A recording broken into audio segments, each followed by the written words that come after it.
You think you know the story, but the truth is far darker than the legends. March 21st, 2026, 8:14 p.m. I walked into the local grocery store for a simple gallon of milk. A mundane, everyday task.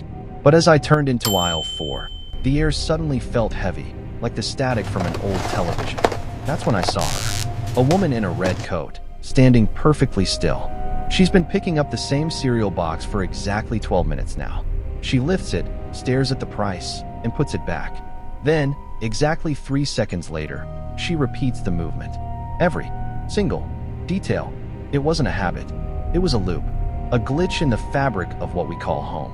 I felt a chill run down my spine. I tried to walk faster, heading toward the frozen food section, hoping it was just my mind playing tricks. But the world around me was breaking. I saw a child running down the next aisle, but his footsteps made no sound. He passed by a mirror, and for a split second, there was no reflection, just a flickering green light. I stumbled toward the front of the store, looking for help. I saw the cashier, a man I've seen a dozen times before, but he wasn't scanning anything.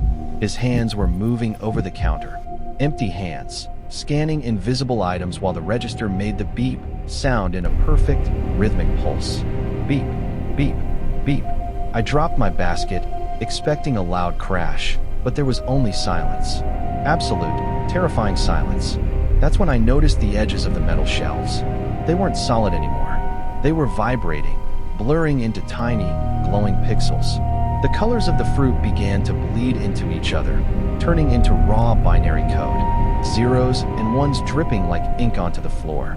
Our reality wasn't just broken, it was failing to render. Panic set in. I turned and ran for the exit, my heart hammering against my ribs. But when I reached the front, the automatic glass doors were gone. In their place was a massive, infinite white void. A literal wall of nothingness where the parking lot should have been. I reached out my hand, trembling, and as my fingers